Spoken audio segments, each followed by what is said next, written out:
Полгода назад в прямом эфире программы «Мой Дом» мы обсуждали законопроект об иностранных агентов, точнее, чтобы местные некоторые НКО приравнять к ним. Но на фоне последних событий, а точнее на фоне тех событий, когда экстрадировали гражданина США, обвинили его в шпионаже, это раз. И наши правозащитники обратились в Европарламент с просьбой обсудить этот вопрос с президентом Кыргызстана Алмазбеком Атамбаевым, что они и сделали. Дает нам право вновь вернуться к этому вопросу. Полгода спустя вопрос до сих пор не решен. Он прошел чтение только в одном комитете. И мы практически собрали тот же состав, что был 28 октября 2014 года. А в частности, депутат Джордж Кенеша Нуркамиль Апишевич Мадалиев. Добрый вечер.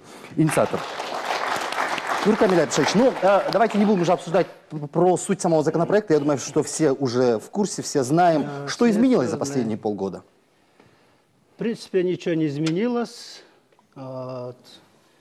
Законопроект пока еще не обсуждался в парламенте, как вы сказали. Мы обсудили только в одном комитете в первом чтении. Вот. И, это не профильный комитет, да? Да, не профильный комитет, да. Никакого изменения пока еще нет.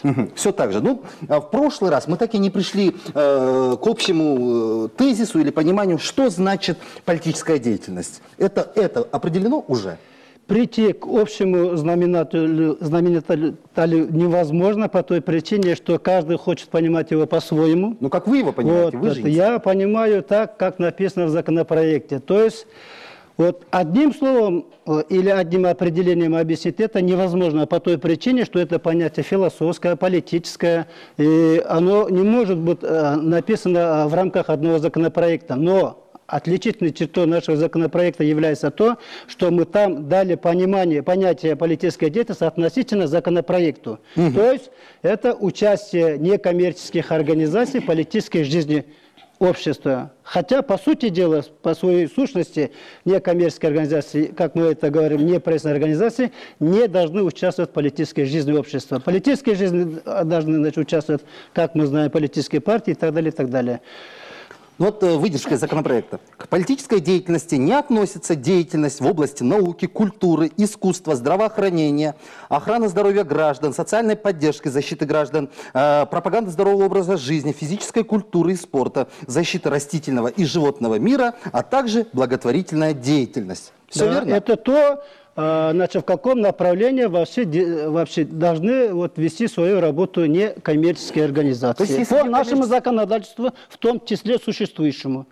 Если некоммерческая организация не занимается этой деятельностью, а занимается любой другой деятельностью, это будет считаться политической деятельностью? Нет. Там сказано, значит, условия, у вас есть определение, да, в каких случаях считается участвующая политической деятельностью. Не политической. Нет, вы сказали не политической. Кроме этого есть, значит, определение, в каком случае считается участвующим в политической деятельности. Там у вас есть, да, правильно? В каком случае? В том случае, значит, в наличии двух факторов одновременно.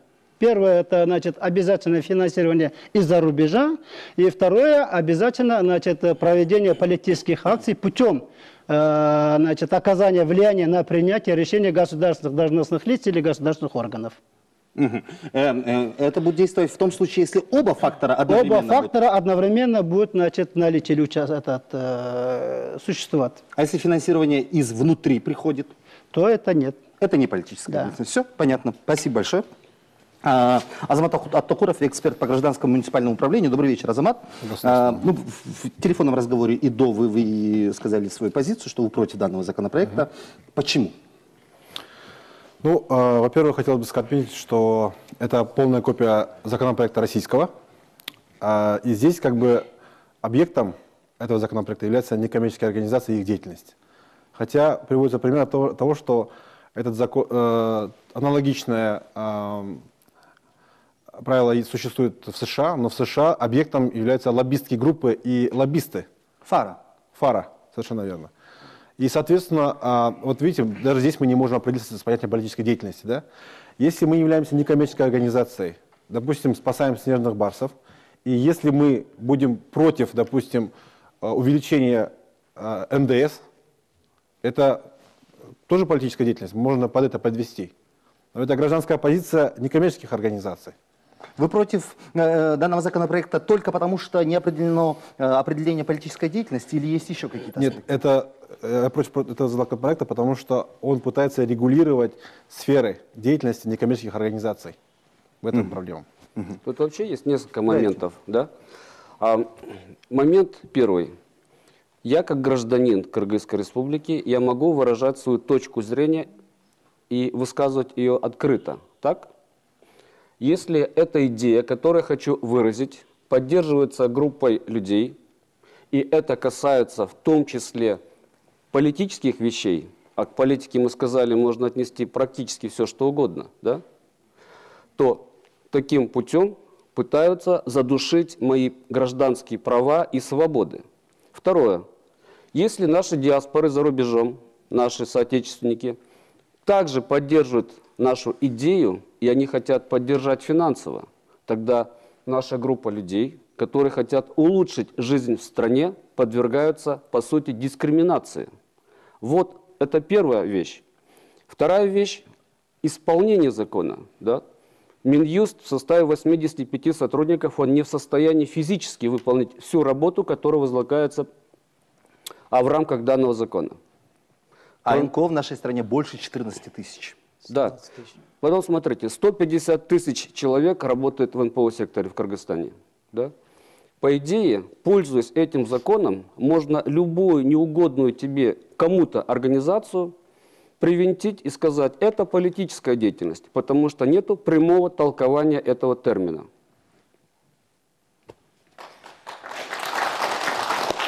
И вновь мы приходим... Да, в той же пробке. Все, значит, идет от того, что уважаемые наши оппоненты не читали законопроект. Правильно? Читали.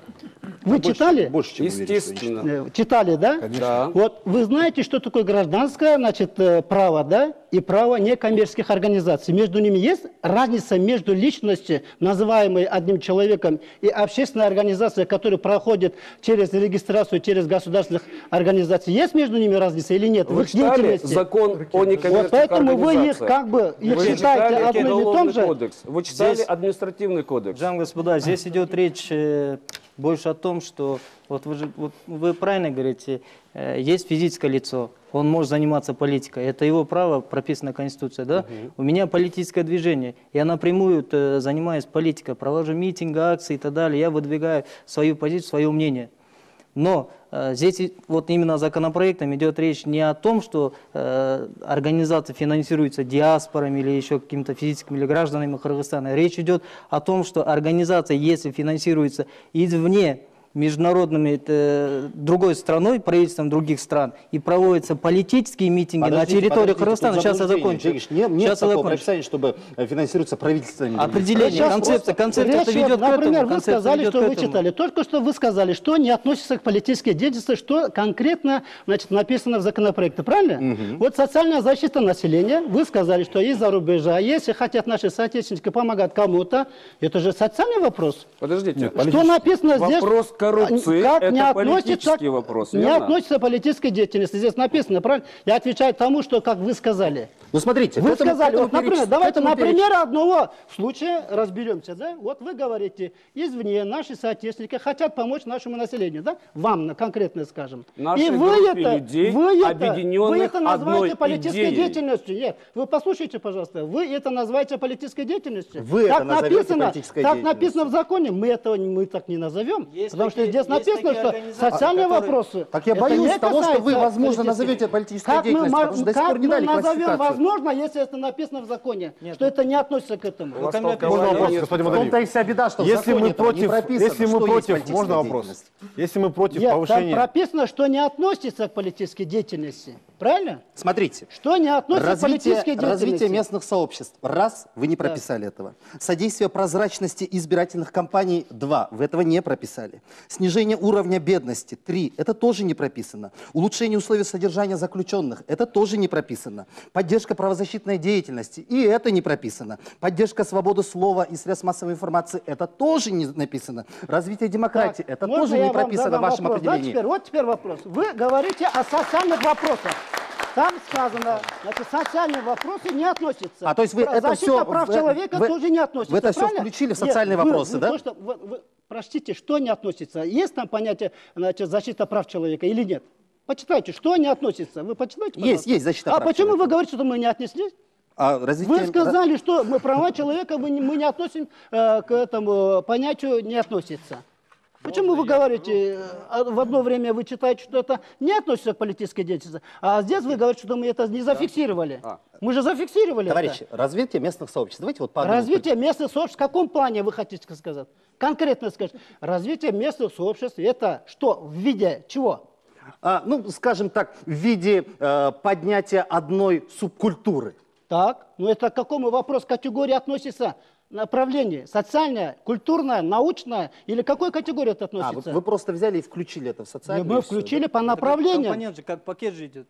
Это же идет как пакет, это основные направления перечислены там. А если каждый перечислять случай же мы не каждое будем направление, то зафиксировать, будет- правильно? Как мы будем фиксировать каждый случай? А что дает гарантию, если вы в определенном случае скажете, нет, этого не было прописано? Как мы скажем это, если написано в законе? Все, понятно, да, Азамат? Вопрос у меня. Вот если я, как некоммерческая организация, говорю, мне не нравится политика президента, Гетцин, или нам не нравится то, что вы хотите поднять налоги до 14% НДС. Так. Это политика? Если вы путем проведения, написано так, политические акции, путем финансирования этой акции оказываете давление, влияние на принятие этой государственных органов, то это будет называться политической деятельностью. Теперь я задам вопрос встречный, да? Вы что написали в своем уставе, когда вы прошли регистрацию? В каком направлении вы хотели бы работать? Развивать консалтинговую отрасль в Кыргызстане. Нет, это направление как называется? В каком? Экономическое, социальное, здравоохранение или какое направление? Я не знаю, это у вас какой-то... Нет, у вас категоризация есть? вы прошли регистрацию. Как? Это, определили свое направление работы или не определили? Подождите. Здесь идет подмена терминологии. Да? А в тексте может быть написано развитие какой-либо отрасли. Но развитие отрасли подразумевает несколько уровней. Микроуровень, мезоуровень, макроуровень. На макроуровне это могут быть вопросы лоббирования в том числе. Правильно? Кто? А у меня вопрос. Лоббирование тогда. в каком Вот смысле? Смотрите, сейчас, Прямом. господин Мадали, есть такая организация, вот часто мы договаривались не называть наименование организации. Есть такая НПО, которая занимается правами человека, в частности детей, то есть инвалидов, да, детей, которые нуждаются в помощи. Вот они сейчас лоббируют интересы, провели уже несколько акций против вхождения Кыргызстана в таможенный союз. Это уже политическая деятельность. То есть там прописано В вашем в уставе. уставе что написано? В уставе, В вашем нет, уставе подождите. что написано? Он как гражданин может выступать, но от имени Вы же в организации Африке не устава имеет права. работаете. В уставе а там в прописано, законопроекте написано независимо от цели и задач установленных уставных документов. Но если я как учредительных представитель этой документов. организации, Там же о которой вы написано, говорите, правильно? Если я как представитель этой организации, о которой вы говорите, буду говорить это о том, что при вступлении Кыргызстана в таможенный союз нашим детям-инвалидам откажут в том-то или дадут то-то, то-то, а это уже будет связано Нет, с моей это не будет деятельностью? Нет, а вот смотрите, называться а политической разница деятельностью. какая? Эта организация Денис, это выступает его не таким конституционные путем. права. Это его конституционное право. как Право, гражданин, это если вы как что-то гражданин, говорите, но это не от ничего не организации. означает. Устав Нохат там Идрисов, противоречит. член общественного совета Министерства юстиции, Министерства Нет, экономики Кыргызской давайте Республики. я вам скажу. Вы нормально Давайте- почитайте всем, пожалуйста, всем, чтобы ясно было, почитайте законопроект полностью. В каких случаях? Вот вы почитайте, чтобы ясно было знаете, людям. полностью А то вы законопроект, к говорите, сожалению, у меня эфирного вы времени не сейчас хватит, искажили чтобы момент. Вы Ребят. сказали, права человека, как будто мы не зафиксировали. Работа СМИ мы не зафиксировали. А СМИ работает согласно закону о СМИ. Правильно? Почему вы говорите? Я Вы еще говорите, раз перечитаю. Я искаженно еще раз говорите, перечитаю. вы Хорошо, по вашей просьбе, я целенаправленно, перечитаю. Вводите в заблуждение, вы как ведущий. Я вам перечитаю еще раз по вашей Пожалуйста. личной просьбе. К политической деятельности не относится деятельность в области науки, культуры, искусства, здравоохранения, охраны здоровья граждан, социальной поддержки и защиты граждан, защиты материнства и детства, пропаганды здорового образа жизни, физической культуры и спорта, защиты растительного и животного мира, а также благотворительная деятельность. Как Где? теперь? В каких случаях? Нет, до этого вы читаете, в каких случаях называется, значит, участвующая в политической деятельности. поэтому давайте не вы обвинять почитайте, друг друга пожалуйста. в Там заблуждении. написано, в каких случаях организация считается участвующей в политической деятельности. Там есть. Вы почему это не читаете? Потому что вы нам об этом рассказали. Нет, у вас же есть законопроект, правильно? Потому что я вы вам нам это сказал, рассказали. я вам сказал, а вы не хотите это слышать. Я сказал, участвующий считается в политической жизни в том случае, если, значит, финансируется Если он из-за участвует рубежа, или организует финансируется политические из-за акции. рубежа, да, из-за рубежа финансируется, и, значит, путем проведения, я опять-таки говорю, вопреки, значит, их уставных документов, цели и задач, которые установлены в уставных документах. позвольте Вопреки, обратите внимание, значит, Камиль участвуют, Ильич, в да, чем вопрос? Это путем был первый проведения вопрос, который мы политических вам задали, акций. вы на него На что ответили. вы не Спасибо обращаете большое. внимания? Спасибо большое. Да, Нокат, пожалуйста. В мире более 200 стран, они делятся на две группы, тоталитарные и демократические. В тоталитарных странах такой подход, который вы предлагаете. Там говорят, граждане, некоммерческие организации не должны вмешиваться в политику. Это абсолютно неправильный подход. У демократических стран противоположный подход. Они приветствуют гражданское участие, год за годом расширяют их вовлечение в принятие решений. Что касается, вы говорите, соответствия уставу, также есть стандарт. У некоммерческих организаций правоспособность должна быть такой же широкой, как у коммерческих организаций. В Конституции у нас есть норма, разрешено все, что не запрещено. То есть это в стандартах, вы смеетесь. Послать нами, если можно. Да, Директор можно общественного объяснение объединения этого, Международный да? центр Интербелик. Если можно, всем по очереди. Я вам обязательно дам, Нуркамиль Да, в Абишевич. действующем законодательстве написано о том, что гражданский сектор, я имею в виду в действующем законе об некоммерческих организациях, написано, что некоммерческая организация не имеет права вмешиваться в дела государственных органов и государственных должностных лиц. В зависимости от того, в каком направлении будут. Это так написано? Вы это головой качаете. Покажите.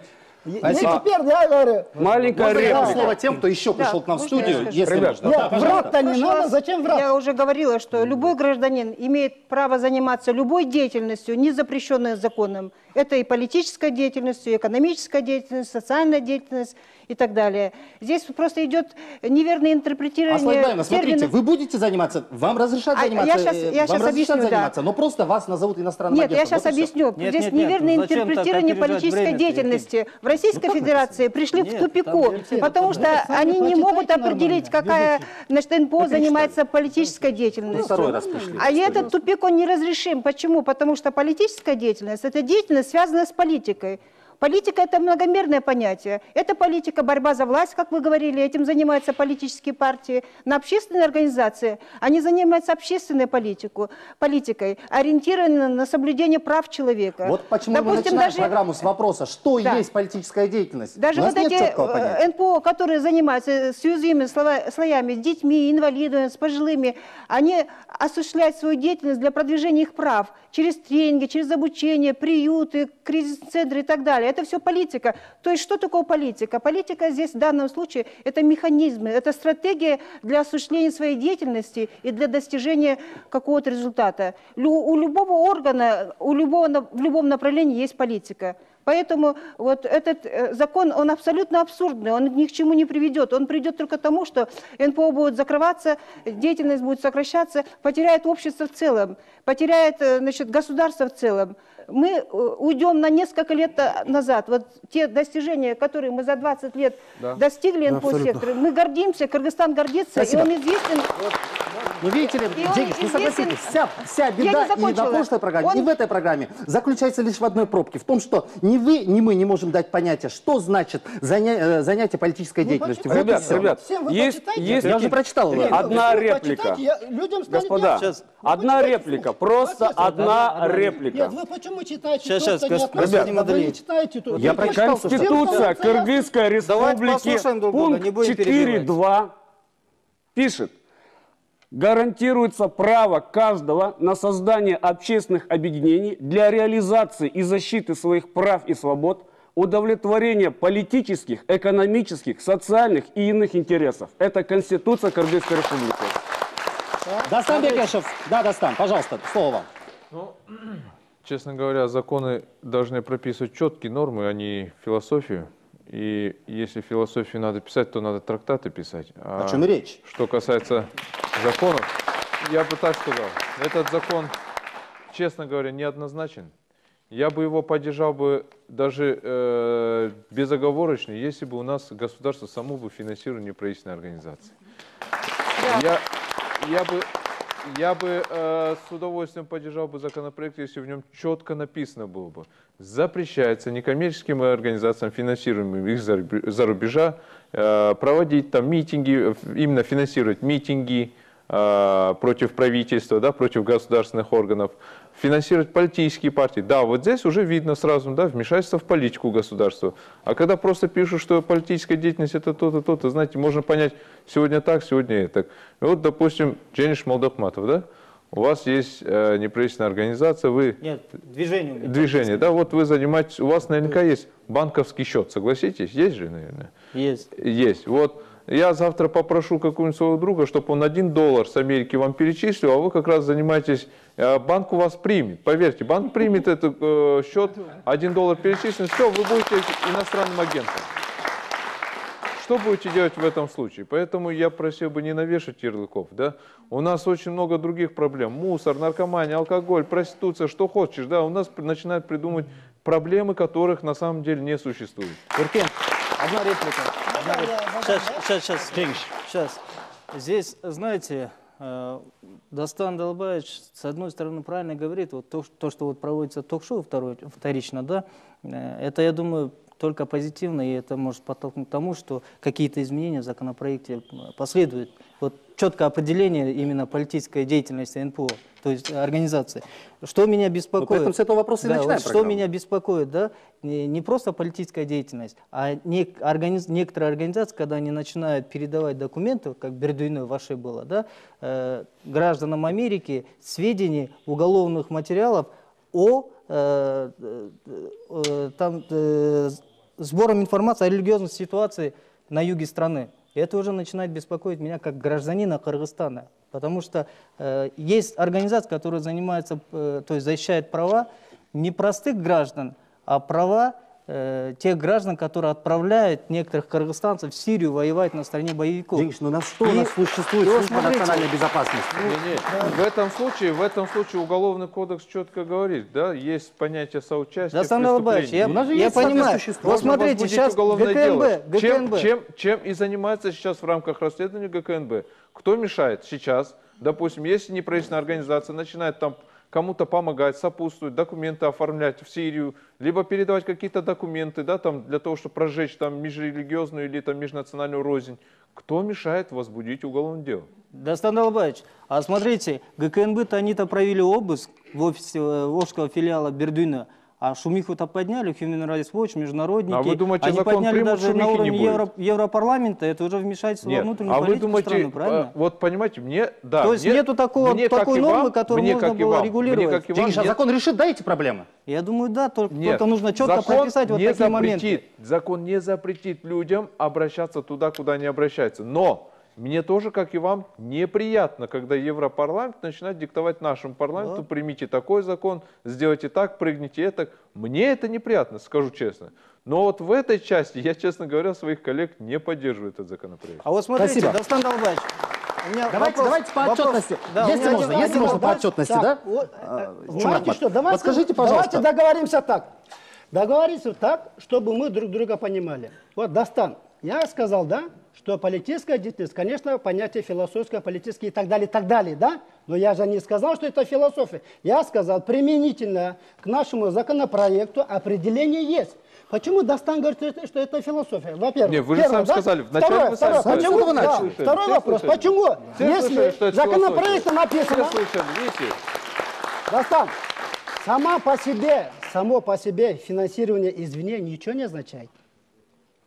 То, что отправил кому-то, кто-то перечислил деньги, это ничего не означает, во-первых. Во-вторых, в законопроекте никакого этого запрещающего момента нет. Никто никому ничего не запрещает. Речь идет о том, чтобы те, которые прошли регистрацию, занялись своими, теми делами, которые они изложили в своем уставе. Ну, Не Камиль больше, не Рафисович, меньше. Все. у нас финаnsирование с-за рубежа, Так, вот НПО, наличие, если я взять, опять говорю, 99% финансирования, извини, финансируется ничего из-за не рубежа. означает. 99% финансируется из-за рубежа. Ну и Что что? вы спец придумали? Ну и что? Ну тогда я вам слушайте, вы скажу сами так. себе А что, мы противоречите. запрещаем Тогда- финансирование, что ли? Нет, вы скажите, вот смотрите, у нас за 5 лет больше, чем половина парламента съездили в различные государства. И что? По программе И что? ЮСАИД, по программе там ОБСЕ. И что? Они бы тогда сидели И бы что? в парламенте и И не что? знали бы, как И наш Америка, законопроект этому допустим, мешает, что ли? Санкт-Петербург, там еще Достан, куда-то вы наш едете. законопроект этому мешает, да? Асан Алварович, у меня вопрос. Спасибо. Достан, Все, я мы вопрос. переходим к следующему Наш вопросу. законопроект Все- этому мешает или не мешает? Скажи я мне вас- прямо я- ответ, пожалуйста. Конечно, мешает. Он просто... Каким образом? Он автоматически Каким закроет образом? все неправительственные Каким организации, образом? поверьте. Никто не захочет работать Достан, с ярлыком я иностранного. Камиль опять повторяю, Альпишевич, сама финансирование, уважая извини, вас ничего не и- означает.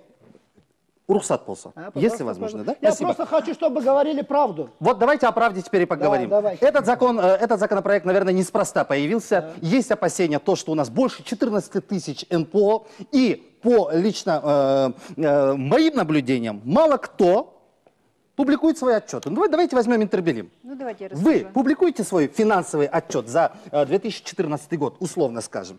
Ну, у нас есть сайт interbelim.org.kg. Мы публикуем туда наши годовые отчеты. Творческие. Отчеты, да, по каждому проекту. Ну, Творческие. финансовые отчеты у нас не было такой, так сказать, это планирование, то не планировали располагать финансовый отчет на сайте. Ну, Но вы я опубликуйте, и мне кажется, да, вопросов не я было хочу бы. сказать еще что. Потому что, если вот этот пример, законопроект я примут- можно расскажу. Да, Фонд Сорос-Кыргызстан, да. более 400 миллионов долларов, по-моему, да, ежегодный год. И каждую копейку фонда Сорос-Кыргызстан на их сайте мы можем просмотреть. И мы знаем, что эта организация работает честно, и у нас нет к нему сомнений. Но я знаю, что некоторые организации, известные среди нас, получают более годовой бюджет 700 тысяч, 800 тысяч долларов. Это огромные деньги. И финансового отчета мы не видим. Соответственно, рождается некое сомнение. Что вам мешает опубликовать финансовый Нет, отчет? это норм Ну, можно вы знаете, поддержать. это не проблема для нас опубликовать финансовый Да. отчет. Я говорю, когда... Это можно беззаконно, знаете, бывает, да, бывает, что Позволяют и несколько не проектов... публиковать. А вот, Нет, Ирина, я хочу сказать, бывает несколько проектов... Да. Просто товарищи, к чему? Просто, товарищи, к чему? Ведь ведь некоммерческие организации, они просят быть открытыми, ну, в частности, вот наш канал, да, ежегодный бюджет 400 миллионов сомов, 73 миллиона еще заработали на рекламе и плюс на проектах, которые приходят от международных организаций, скрывать не надо, но все это публикуется, вы же просите Да. нас публиковать, Разрешите так, Ну, я чтобы я дать отвечу. пример, Да. опубликуйте его. Хорошо, допустим, мы опубликуем, еще там крупные организации, у которых есть проекты, средства на это опубликовать. Но есть НПО, которые работают в регионах, у них нет денег на сайт, у них нет на аудит. Аудит — это дорогостоящее мероприятие. Ну, пусть социальные сети где-нибудь Это опубликуют, 800 в долларов. Вопросы, Разрешите, Это отвечу. Можно вопрос? большие да? деньги, большие затраты. И даже в газеты у нас бесплатно никто не берет. Мы в СМИ платим, радио платим, телевидение тоже это за видеоролики. Ну, мы чтоб везде не платим. порождал вопрос прозрачности. У нас, знаете, вопрос прозрачности. Давайте посмотрим на эту ситуацию, что нам, государством, не оказывается широкая помощь. Оказывается, какие-то есть социальные гранты, но всему НКО сектору нету реальной такой поддержки, Так. нету налоговых послаблений, нету налоговых кредитов. У нас же гранты, они же не постоянно. Допустим, 5 месяцев работаем, мы 7 месяцев сидим, пишем без конца проекты, побеждать так. Эркин, давайте признаемся, за период независимости, со дня становления Кыргызстана, на самом деле некоммерческие организации, благодаря некоммерческим организациям финансирования за рубежа, у нас многие семьи поднялись, честно говоря. И Я это щас- хорошо. да. Если бы этого не было бы, я не Я знаю, как... хочу добавить. Давайте, Я не спорю, Эркин, Но А есть такое же прозрачность- утверждение, что за 20 лет произошло 2 революции и именно благодаря некоммерческим Нет, организациям. в плане Это финансовой тоже прозрачности есть, этот добавлю. вопрос можно поставить. Это можно поставить, это не проблема. Пожалуйста. Можно вот такой момент. Я работаю в сфере ВИЧ-туберкулеза. Недавно парламент не поддержал 30 миллионов на очень нужные, 30 миллионов сомов, на очень нужные лекарства, без которых многие люди погибнут. Так. И сказали, пусть эти деньги заплатит международная организация. Прям так и сказали. Глобальный фонд. Ну, потому что признали, что в бюджете... А в следующем году нужно 2 миллиона долларов. И это тоже будет покрывать глобальный фонд. Скажите, пожалуйста, а глобальный фонд ставит вопрос такой. если вы не будете поддерживать гражданский сектор, который этим больным оказывает помощь, мы не будем предоставлять услуги. Почему вы не нашли этих денег? Я на прошлой неделе был в Астане. Казахстан выделяет 35 миллионов долларов для НПО ежегодно. И со следующего года это финансирование удвоится. Скажите, вы сможете это сделать для решения социальных вопросов? Вот это такой момент, который нужно решать. И этот закон, он будет, ну вы знаете, как у нас делается, да? Придет проверяющий, пользуясь там каким-то, и скажет там, дай деньги, отметься туда-сюда, как обычно делается и в бизнесе. Второй момент. Мне так кажется, что просто политические партии, движения, может быть, будущее за ними, но сейчас они пытаются просто убрать конкурентов. Для того, чтобы очистить пространство. И третий, вот здесь поднимали вопрос о коррупции. Понятно, гражданское общество очень следит за всеми этими фактами и поднимает вопросы социальных. Вот сейчас по онкологическим отделениям, да, убрали там заведующую, потому что там были обнаружено много нарушений. Это сделали те НПО, которые получают финансирование из-за рубежа. Это не сделали депутаты. Депутаты много лет прикрывали эту заведующую. Вот первое. Ни одно политическое движение не подняло вопрос беспредела, который творится в службе фтизиатрии. И политическое движение не подняло. Там масса коек платные, там масса людей покупают лекарства, хотя по закону лечение туберкулеза бесплатно. Почему в эту сферу не смотрят? Это политическая деятельность. Ну, Камиль Апишевич, это политическая деятельность, которая... Признаете ли вы большой вклад неправительственного сектора в развитие страны? Когда мы, значит, постоянно полемизируем с представителями НПО, я говорю, что необходимость НПО в обществе – это абсолютно, это надо. По сути своей, по взглядам, я тоже демократ. Я хочу объяснить вам, ребята, вот кто сейчас участвует здесь, я хочу объяснить, целью введения законопроекта, одной из целей является балансирование ответственности и прав, то есть прав и обязанностей неправительственных организаций. Вы просто внимательно почитайте действующий закон. Там, например, вот ответственность, да, вот НКО, 17 статья, там ничего нет. Речь об этом и только идет. Вы хотя бы вот здесь мы сколько полемизируем, да, один раз слышали, чтобы я в адрес НКО говорил какое-то обвинительное слово? Можно конкретно? Я никогда об этом не говорю. Во-первых. Во-вторых, то, что вы делаете, это слава Богу, спасибо вам. Теперь и законопроект тоже этого не запрещает, понимаете? Если мы сейчас, вот вначале вы говорили, чтобы мы говорили обобщенно, не обратили внимания на частный случай, правильно? Мы поэтому об этом не делаем. Сейчас только, когда мы ехали сюда, по Азаттык говорили, что в Казахстане, как вы сказали, да, началось финансирование, значит, НПО. И как, значит, какую оценку дает, значит, этому факту представители НПО? Они говорят, что когда правительство стало финансировать НПО стали зависимыми. То есть финансирует правительство, не нравится, не финансирует, тоже не нравится. Речь и не идет о том, что кто-то плохой или кто-то вредный кому-то. Вы просто повнимательнее почитайте, пожалуйста, законопроект. Там написано, чтобы вы несли определенную ответственность перед государственным обществом, и больше ничего нет, никакого запретительного момента там Спасибо. нет. Да, понимаете? пожалуйста. Сейчас, минутку. А потом вы. Да. НПО создается, когда граждане реализуют свое право на объединение. И Международный суд по правам человека не раз принимал решение, что НПО имеют такие же права, как и гражданин. Вот то, что спрашивал Нуркамил Апишевич. Движение Джангиша Молдакматова – это тоже НПО.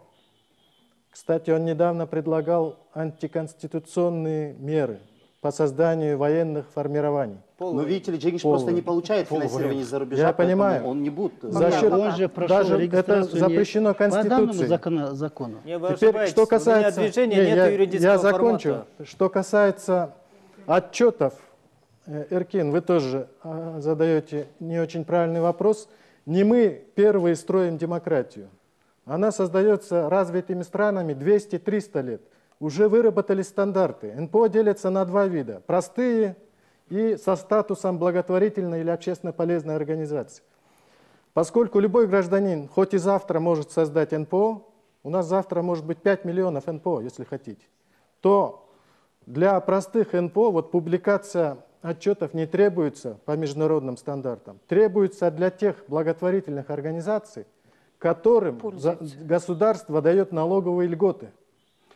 Но если бы мы все жили по международным стандартам, и парламент в том числе этих вопросов не было бы, я этот вопрос задаю как решение, альтернативное решение данному законопроекту, возможно. Эркин, Да, я обещал, Калысовый, да. Иркин, можно я скажу? Да. Вот я просто хочу отметить одну вещь. Вот вы, Эркин, очень правильный вопрос поставили. На самом деле неправительственные организации, вообще международные доноры, международное сообщество очень сильно помогло Кыргызстану в становлении как демократической страны. Это нужно признать. Но я еще раз хочу подчеркнуть такие тонкости, такие моменты, как политическая деятельность, да, вот, в частности финансовая часть. Вот в соцсетях сейчас очень много информации плавает по Бердюйне. Там, говорят, с 13 по 14 года за один год было перечислено из разных там церквей и так далее 233 тысячи долларов. И начинается, то есть у меня возникает вопрос, а где эти деньги? Вот в прошлый раз вы ответили очень хорошо. 111 миллионов сомов было перечислено на НПО Шериктеш, да, в течение одного года. 100 миллионов – это немалые деньги. Вы сказали, эти деньги ушли на беженцев. А почему тогда население все не знает? Почему вы это не публикуете? И очень правильный вопрос вы поставили.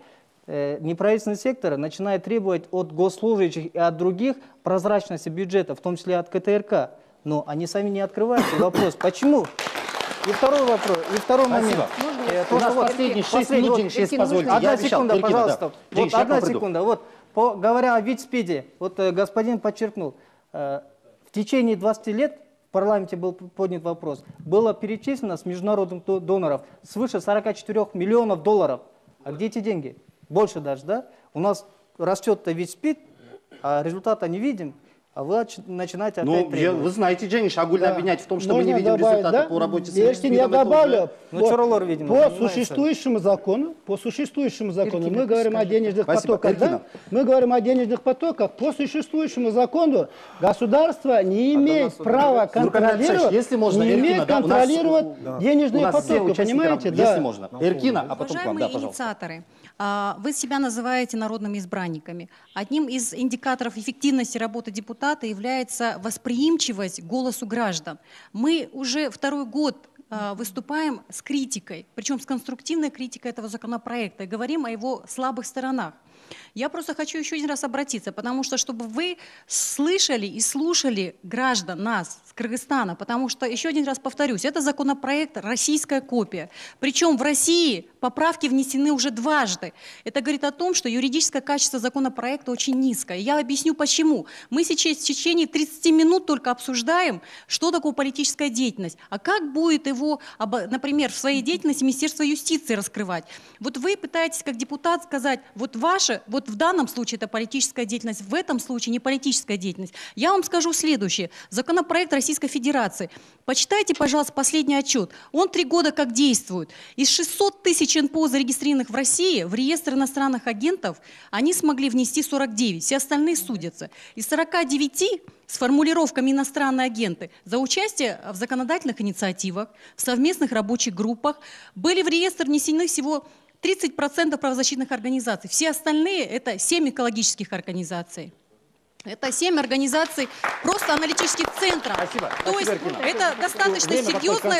Закон не работает, закон не работает. Послушайте нас, нам такой закон не нужен. Если вы говорите о том, что дополнительная отчетность, я могу сказать, что из всей совокупности юридических лиц мы такие же равны, как, например, религиозные организации и как коммерческие организации. И религиозные организации, и коммерческие организации получают иностранное финансирование. Мы полностью сдаем отчетности в налоговую инспекцию, социальный фонд.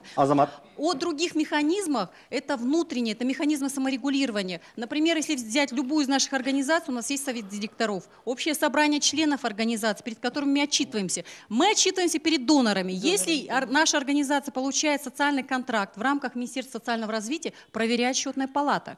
Если получает наша организация от других доноров, проверяют доноры. То есть подотчетность, прозрачность есть все механизмы. Давайте лучше поговорим, уважаемые депутаты, о механизмах поддержки некоммерческого сектора. Давайте сядем вообще вместе за стол переговоров и говорить, что не хватает некоммерческому сектору. Спасибо. Если Спасибо волнуют большое. вопросы Вы знаете, безопасности, Нурлан давайте Алексеевич, сядем. я уже сразу к следующему вопросу. В прошлый раз Ритой Карасартовой было озвучено замечательное мнение, на мой взгляд. Почему бы тогда, если мы настолько патриотично подходим к этому вопросу, не внести в этот список, допустим, средства массовой информации, которые тоже часто получают финансирование из-за рубежа? Да. Как раз хотелось бы сказать об этом. В том случае... У нас только 4 да, газеты, да. кстати, на Рита самом Карасартова выходит. в том случае говорила и о СМИ, и о религиозных организациях. И Правильно? о политических Да, партиях в том числе. Да, в том числе, да. Я ей дал, значит, действующий закон, статья 26 о религиозных организациях, где зафиксированы те же пункты, которые есть. Мы предлагаем сейчас, понимаете, у них ответственность есть. У государства есть возможность регулировать и проверять работу религиозных организаций по существующему законодательству. СМИ действует отдельным законом по СМИ, правильно? А какие вопросы могут быть? Ну ведь вопрос о законе об НКО тоже существовал, однако вопросы появились. СМИ, они если занимаются. Это невозможно, значит, рассматривать как в рамках одного законопроекта. Можно это? Потому что Я тоже деятельность религиозных организаций, СМИ, коммерческие организации и некоммерческие организации, политические организации, они регулируются разными законами. Как мы можем собрать их вместе? Напишите второй подобный законопроект. Нет, как мы, если нет целесообразности, актуальности, мы как это напишем так? Это невозможно. Азамат, да, пожалуйста. Я хотел бы сказать о том, что гражданское общество является опорой для любого государства в демократических странах. Да, да, если она работает, Можно правильно, Азамат, да. Мы согласны, да. И государство так как не помогает гражданскому обществу, пусть хотя бы не мешает развивать. Потому что мы выполняем социальный заказ. Социальный заказ – это устойчивая потребность в обществе, которую не может обеспечить ни бизнес, ни государство. Английский Всё язык это для слепых абсолютно детей. правильно. Борьба с Вы мукоисцидозом и обратите так далее. внимание, Аслан пожалуйста, Пайман. на закон. Да? Ну, Камиль Там Абшевич. вот действующий Ну, Камиль закон Абшевич, просто у нас оставляет время ограничено. возможность Спасибо. другим Да, фирмам Аслан Мне работать хотелось у нас. сказать, что вот действительно, если человек, инициаторы хотят инициировать какой-то законопроект, надо всегда думать о последствиях. Какие последствия будут принесены? Социальные, экономические, политические для страны. Ну вот в последний раз комитет по законности и по борьбе с коррупцией порядка, он уже одобрил как бы концепцию без анализа АРВИ. Но АРВИ это анализ регулятивного воздействия, то есть анализ на экономическую целесообразность этого проекта.